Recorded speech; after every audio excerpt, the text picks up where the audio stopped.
Eat, save, and be merry with low prices and same-day delivery from Amazon Fresh. Whether you're looking for sweet deals on holiday treats or your dream gingerbread house, outshine the tree with holiday deals delivered right to your doorstep. Prime members save even more with deals on thousands of grocery items and up to 50% off on weekly favorites. Celebrate the holiday season with savings and same-day delivery from Amazon Fresh. I'm Anna Garcia with True Crime News, the podcast. Every crime tells a story. Every story demands justice. True Crime News, the podcast, covers breaking crimes, investigating high-profile and under-the-radar cases. Every week, we dive beyond the headlines, exploring the effects of violent crimes on victims and search for justice. We hope you join us as your weekly source for true crime news. Listen to and follow True Crime News, the podcast, on the free Odyssey app or wherever you get your podcasts.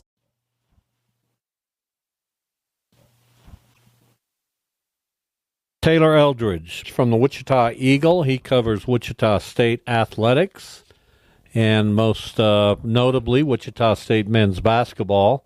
Shockers went to DePaul and Chicago on Saturday. Played a good first half, lost by 19. Not a very good second half, especially defensively for the Shockers. Taylor, hello. Welcome to the show. Yeah, thanks for having me on. I appreciate it. Yeah, you bet. So where are we with Shocker basketball at this juncture? They have a good record. I think we've seen them play well more often than not. There's some pieces on this team that I think are very good pieces. But in a couple of tests against maybe two of the better teams on their schedule, they have not answered the bell well. Where do you think the Shockers are? Yeah, I mean, it's kind of tough to tell. Like you said, 10 games in, the 8 games that, they're, quad 2, quad 3, quad 4, they've taken care of business. And then the 2 teams that are, DePaul is going to be a borderline quad 1. But, those quad 1 games, you lose by, 15 plus, 20 DePaul, and then Florida, got way out of hand. So, yeah, I mean, it's tough to tell, and, we're not going to find out too much more, tomorrow night against Kansas City. K-State on Saturday, that's going to be an interesting one. That's going to be another kind of data point for this team. And, I think they're certainly better than they were last year. But, yeah, I think they're just not to that point where a lot of Shocker fans want them to be. And, I mean, it is a little frustrating because, they got off to that 8-1 start. And, if they would have won that game at DePaul, now you're you're putting yourself in position to be in that mix come March. But, you lose that one by 19 in runaway fashion. And that's a tight game with, 13 minutes left. And to get outscored by 19 the last, down the stretch, very disappointing performance. Because I thought WSU played really, really well, for those first, 25, 30 minutes. What did you think it was, if there was much of a talent discrepancy between DePaul and Wichita State? And maybe it wasn't talent, maybe it was approach, because I think DePaul just kind of went into the valley and got some shooters, and now they're shooting. And Wichita State, I don't know, could they have done that? Is that a better approach than what Wichita State is doing? They took some threes, but that's not really their game. They haven't shot well for several years. Are they going at it the right way, in your opinion, Wichita State?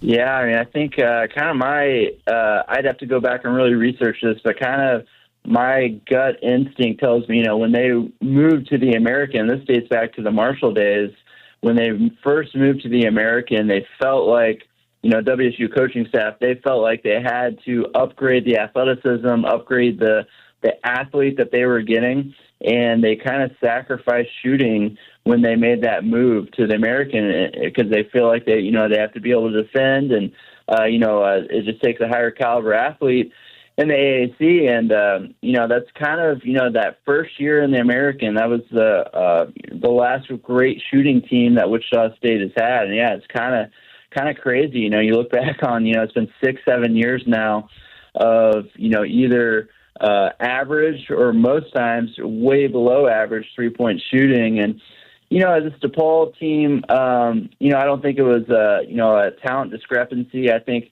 they just made a ton of shots.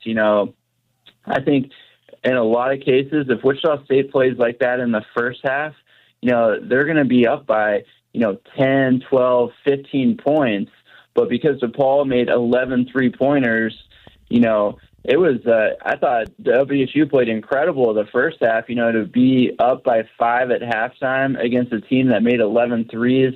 That's very hard to do. And obviously they just ran out of steam. The second half was a different story, but that's a different game. If they do have that 12, 14, 15-point lead at halftime, well, now they have, some room for a cushion for some of that DePaul hot shooting in the second half. And that's, a different game. But, that was just one of those games, 17 threes by DePaul. That's going to be hard to overcome, for WSU. And they played really well. And then, they hit a wall there in the second half. And, I think it is a little demoralizing when, you get down by 6, 8, 10 points and you don't really have the three-point shot to turn to. So I do think that impacts Wichita State, especially when it gets down in games, because it makes that uphill climb even tougher. Talking with Taylor Eldrige, beat writer for Wichita State Athletics for the Wichita Eagle, Kansas.com. I wanted you to go deeper into Quincy Ballard. You're into analytics. I'm more old school. I just trust my eyes to a large degree. This is a guy who has an amazing field goal percentage, but he doesn't shoot a lot. He did have 8 shots against DePaul, made 6 of them. Do they need to utilize Quincy Ballard more in this offense, or is he just a guy that's going to get some offensive rebounds, putbacks? What's your assessment of him as an offensive player? Yeah, he has improved. Back to the basket, he has scored a handful of times this year in the post. With the post up move, and we didn't see that last year. Last year was strictly, basically just catching lobs at the rim, and this year he has added that to his game. And I think it's obvious. You have to. The more Quincy Ballard in the offense, the better it's going to be. The problem is, how do we get him looks, if you're Wichita State? And that's to, the point earlier, they don't have the three-point shooting, so teams are able to really crunch down in the paint. And, when he's coming off those screens and rolling to the rim, there's just not a lot of space to operate because, defenses are able to play off and, what's called tag the roller, basically, providing help defense when Quincy Ballard rolls to the rim. There's always someone right there in the way. So, the lack of three-point shooting plays a role in that because, if this is a team with great shooting, I think Quincy Ballard, he might be averaging, 15, 16 points because he would have, wide open lanes to the basket way more often than he does. So, I think you have to try to incorporate him more, but he's also not a guy that you can just throw it to in the post and say, hey, go get me, 4 or 5 baskets. He can do that every now and then, but, obviously his bread and butter is going to be in the pick and roll game, catching lobs. And, they try to come up with, creative ways to create space and create like empty side,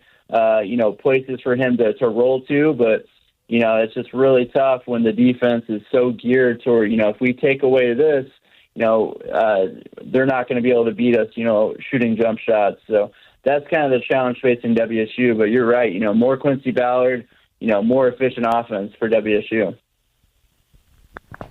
So, Ronnie DeGray has been out, and I don't know if it's coincidentally, but in that stretch, Wichita State has played its 2 worst games.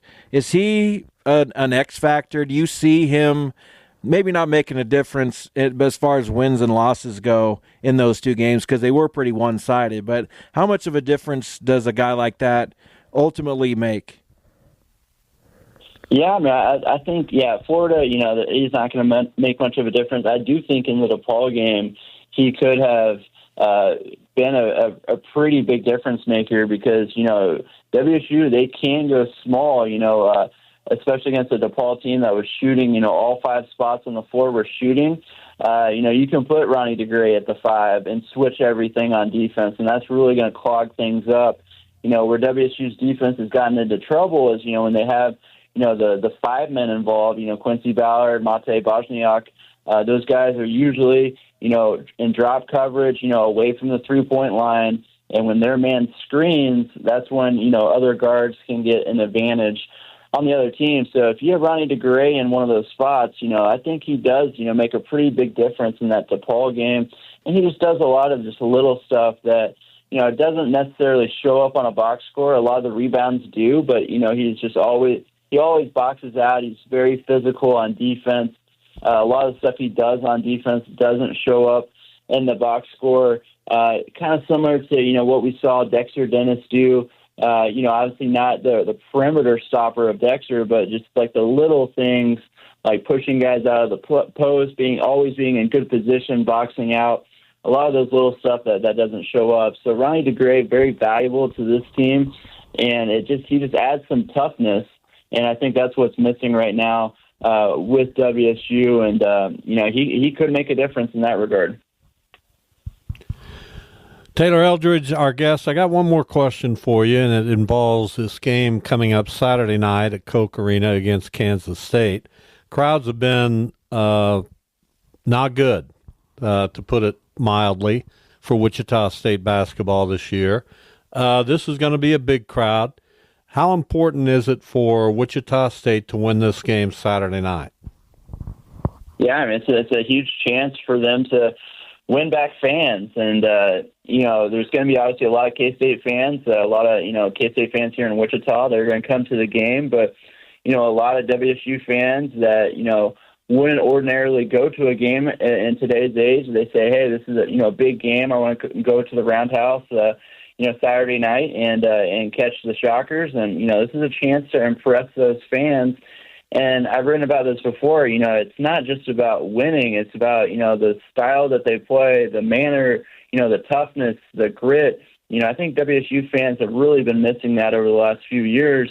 We've seen teams get off to good starts, win games, but, I think they really miss those days of, playing angry, to use that old phrase. But, I do think that WSU fans really appreciate that style of basketball, that brand of basketball. And, I think if they can get back to that, winning loose balls, playing tough defense, I think fans really appreciate that instead of, winning these games, 90 to 84 or something like that, where, there's not a ton of defense or rebounding. So it's a big chance for WSU. I think at this point, if you ask the team, I don't think they care about style points. They just want to win this game, especially going into conference season. This would be a huge boost for them. So, this is going to be the most well-attended game, probably the Paul Mills era. I don't know if it's going to get to sellout status, but I do think there's going to be, 9,000 at least. So, big chance for, the Shockers to leave an impression on their fans Saturday night. Wichita State 8-2. They have Kansas City coming up before Saturday when they face Kansas State at Koch Arena. Taylor, always appreciate your time. Have a Merry Christmas. Thanks. You too. Bye. Thanks. All right, Taylor Eldrige from the Wichita Eagle. We'll be back. We've got an hour left, Jeff and me, and you'll want to hear it. Stay with us. The Bob and Jeff Show, KFH.